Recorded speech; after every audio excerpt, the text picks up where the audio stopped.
tonight. She's getting her stuff together. Here you can see Thank is you. Marcy Darnovsky from the Center for Genetics and Society. And speaking on a case for new biopolitics, so completely different topic. Yeah, I was going to say, I guess it's redundant at a laser program to say this now for something completely different, but not for something completely different. So, okay.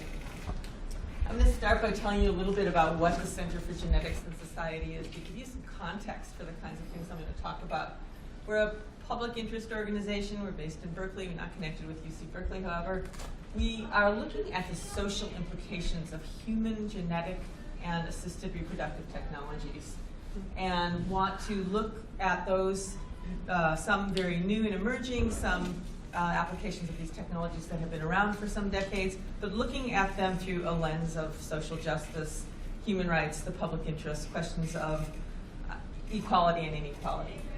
That's what we do, and the way that we do it is we have this, four-legged stool. We do the whole communications and media thing with what the websites, the social media, talking to reporters, reports, and so on. We work with a network of scholars, scientists, legal scholars, a really very multidisciplinary range of scholars, and also a range of public interest advocates in different constituencies. So reproductive rights, disability rights, human rights, environmentalists, racial justice folks, and so on. And we, when we have the capacity and the funding, we do our own research on questions that may be in need of some kind of advocacy work. And on a selective basis, it will try to weigh in on different public policy issues. And we've done that on state level, national level, and actually UN level. So what I'm going to try to do today is kind of give you a whirlwind tour. And I'm going to focus on one of the issues that we deal with, which is commercial surrogacy. And I'm doing that because I just came from a big conference on commercial surrogacy, so it's in my mind. I wanted to talk about it. But then I'll make some quick comments on these other topics: direct-to-consumer gene tests, a new kind of early pregnancy fetal gene test, DNA police databases, race and genetics, inheritable genetic modification, which is kind of the hydrogen bomb of our field. So I may not get to all of this, we'll see. Okay, so surrogacy, commercial surrogacy begins in the United States in the early 1980s, and not long after that, big scandal on the front page of all the newspapers. How many people remember the Baby M case? Yeah, so not as many as I thought maybe. But the surrogate, the woman who's working as a surrogate actually changes her mind. She's the genetic mother in this case and goes to court and becomes headlines around the world. Commercial surrogacy continued to develop in the United States. These two images are from a New York Times Magazine front page cover story. And this was back in 2008. The woman, the intended parent, now this terminology is all really contentious, you can imagine. But I'll call her the intended mother. Her name is Alex Kaczynski. You see her on the left over there holding the baby who's born, was carried and delivered by the woman on the right, the surrogate. And in the United States, unlike the situation that I think a lot of us are most concerned about, in the United States, women who are working as surrogates aren't really desperately poor. Those who are hiring them don't want to, they want to be able to be assured that the woman who's going to carry their baby is going to eat right and not smoke and do all those kind of things. So they hire women who are certainly always poorer than they are, but not desperately poor. In this case, Alex Kaczynski over there is standing at her, one of her many homes. She's married to a billionaire. She's got the nanny standing at attention. And the surrogate, you can see, has the old hound, kind of flea-bitten hound on the weathered porch. So it does illustrate that there is this question of socioeconomic inequality kind of inherent in the practice of surrogacy. The other thing that's important to know about surrogacy is that anybody can hang out a shingle and be a broker for surrogacy arrangements. And observers have said, you know, you have to do more paperwork to open a hot dog stand than to open a surrogacy agency. And it's a problem. And it's led to, there's no, the laws about surrogacy in this country vary wildly from state to state. Most places, there's no policy, but some states explicitly prohibit it. A few states explicitly allow it. This is also true if you look at a country level among the countries. But nowhere in the United States is there any kind of licensing, regulation, oversight of surrogacy agencies. So you get these situations where people who are running these brokers disappear with the money, leaving the surrogates in mid-pregnancy, and the intended parents with their life savings, you know, disappeared from a supposedly secure escrow account. And this has happened multiple times.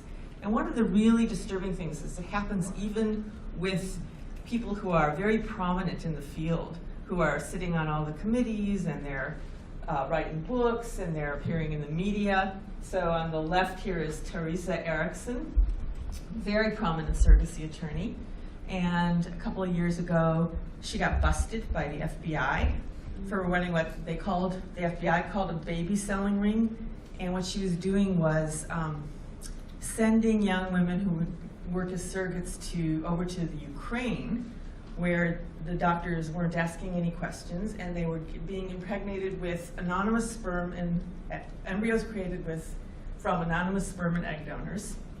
Once the pregnancies were in their second trimester, she would tell intended parents who approached her wanting to explore the possibility of a surrogacy arrangement, oh, you are so lucky. It just so happens that we had a couple back out from a surrogacy that they had initiated. So this pregnancy is already well underway. You can have your baby in 4 months. And it'll cost you a little extra. So she was doing this over years on a repeated basis. And she spent some time in jail for it. But this was a very high profile and highly respected person in this field. The guy on the right I wouldn't say is highly respected. He runs an agency called Planet Hospital. And it's what some people call reproductive tourism. They make arrangements for people from largely the United States, sometimes Canada and European countries, to travel abroad. Mostly he was sending people to India. And I won't even get started. It would take far longer than 20 minutes to tell you all the kind of shady things he was doing. But just a few months ago, he finally, he had gotten himself into some kind of financial trouble apparently, and it turned out that he was, stealing people's money. And one of the clients that he was ripping off turned out to be a lawyer and who investigated. And turns out that he was deceiving and swindling at least 40 people. And he's still operating the medical tourism part of Planet Hospital, but the surrogacy stuff is not on his website anymore. And the disgruntled client has turned over his documentation to the same FBI office that investigated Teresa Erickson. So, some of these things do get resolved in that criminal justice kind of way, but there's a lot of problems with the kind of Wild West policy situation that we have with commercial surrogacy, and people are getting hurt. The parents are, the surrogates are, and the children are. So we think that's a problem. Okay, not only is surrogacy happening within the United States, let's see what I'm doing on time. In the mid-2000s, some pioneering people in India decided that they were going to start this. And so surrogacy in India took off. India was a pioneer and is still a main hub. And in 2007, Oprah Winfrey talked about surrogacy on her show. And her take on it was, she said, let's see, this phenomenon of Americans going to India to hire surrogates, she's called it an example of women helping women and a confirmation of just how close our countries can be. She said the intended parents are cultural ambassadors to India and benefactors of the women who are working as surrogates. So that was her take, and it is what a lot of people believe. And you know, I mean, I'm not condemning surrogacy outright, but I'm saying there are a lot of problems with it here. So one thing to look at is the way that surrogacy is represented. It's these very exoticized, disembodied images. This is typical. But what are conditions really like? For women who are working as surrogates in India, they're not so great. So in some of the places that, the clinics that operate these arrangements, women are required to leave their families. They're often recruited from very poor villages. And there's a big stigma attached to it. So if you're going to work as a surrogate in India, you don't want to tell your neighbors, and you don't want to even tell some members of your extended family. So you leave. You go to the little city that's nearby, and you live in a dormitory like this one shown here for the 9 months of your pregnancy. You're required to have had a child. That's one of the criteria for selecting a woman to work as a surrogate, because that shows you can carry a pregnancy and deliver the baby, and supposedly you have experience of it. But you're away from your children for the duration of your pregnancy. You also typically will be signing a contract in a language that you don't understand, and maybe often you don't have much literacy yourself. You are not permitted to get second medical opinions, and in many cases, you know, many aspects of your behavior are controlled, and routinely, surrogates are required to deliver their babies by cesarean section. And we've seen contracts that say that the cesarean sections are better for the mother and the baby. Well, the opposite is clearly the opposite is true unless there's some medical indication for the cesarean section. And a lot of these women are going to go back to their villages. They're going to be far away from modern medical treatment.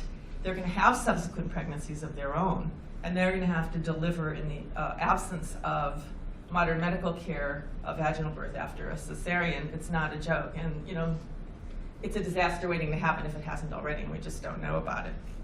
So that's what surrogacy is like in India. And you know, when you're in a bubble, when you're in a field, you think that, you know, there's been a news story and everyone knows about it. But how many people have heard of babygamy? It's shown here. Very only. So this story was in the news over the summer. This was an Australian couple shown here who went to Thailand, where there's no policy on surrogacy, but surrogacy is emerging. An industry is taking hold.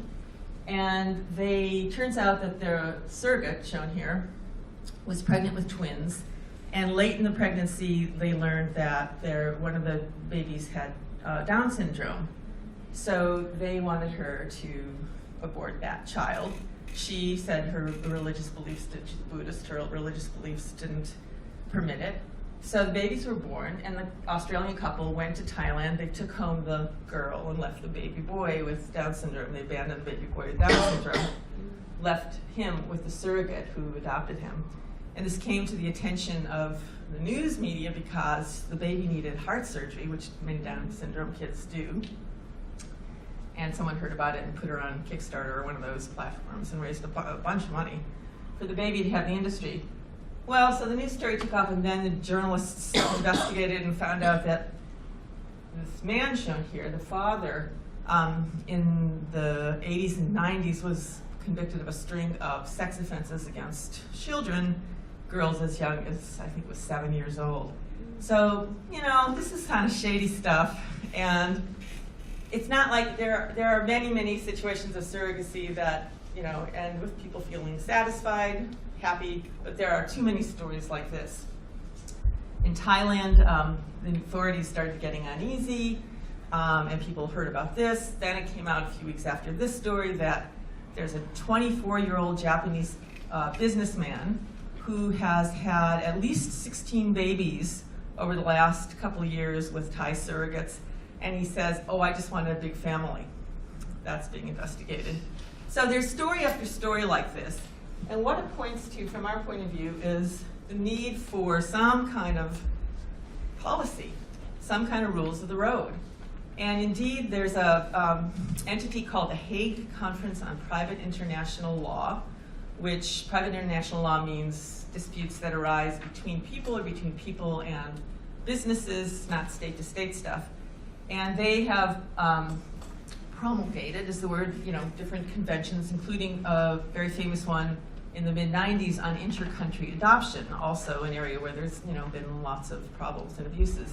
And they are now considering an international surrogacy convention, and a think tank organization in The Hague, with help from other organizations, including ours, put on a conference that was the one I just went to, and there were about 100 people, scholars, advocates, policy experts, legal experts, talking about what would a convention look like. I think there was wide agreement that it would be desirable. There's not, it's not as clear that it would be feasible, so that remains to be seen. So that's what I wanted to tell you about surrogacy, and I really don't have much time left. How much time do I have left? About 4 minutes. About 4 minutes. So, I'm just going to tell you what the issues are, rather than saying anything about them, and maybe someone will have a particular interest in one of these. We have wanted to raise questions about the reliability of direct-to-consumer gene tests, and there's been a whole policy battle about that, and whether the FDA should regulate it. The 23andMe was the most famous company that got into a kerfuffle with the FDA last year. Some direct-to-consumer genetic testing companies are selling tests for things like athletic assessment, and some of them want to sell it for athletic assessment for your toddler to tell you what kind of sport he or she should be channeled into. And then you have these things like the My Gene Profile product that's going to tell you about your baby's inborn talent based on some genetic sequencing. These are sort of silly things that are being marketed, and it's a kind of hyperbole that we think is, bad for the public interest, and frankly bad for science, because it makes kinds of unrealistic expectations and just really degrades public understanding of what human genetics science, where it's at and what it can do. Some of these tests are also being used now in a new kind of prenatal testing, where at about 10 weeks pregnancy, circulating fetal cell-free DNA can be extracted from maternal blood and analyzed. You can get a complete genetic sequence on your fetus at 10 weeks, and so you can imagine the kinds of issues that raises.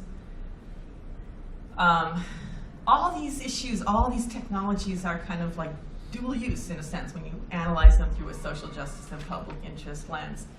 DNA forensics is a really useful tool. It exonerates people who have been falsely convicted, and it helps convict people bad guys who should be in jail. But now that these massive police databases are being built, there are also serious issues that have come up in many, many states and countries now. If you get pulled down to the police station, not even charged, let alone convicted, the police can, in some cases, are mandated to take your DNA, take the buccal swab, and it could stay in the database effectively forever. And then they're going to do these sweeps of the database, searches for cold hits, and the algorithms for what constitutes unique DNA are really in question. There's all kinds of contamination issues, problems.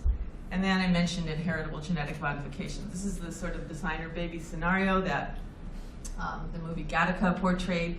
And here you have the real, issue of the genetic haves and have-nots, the genetic castes. And unfortunately, this is a scenario that some genetic scientists think is a good idea, and we think is a terrible idea. And whereas so many of the other things that we've talked about, there's lots and lots of gray areas. It's hard to figure out. It's clear that there needs to be policy, but the lines are not so sharp.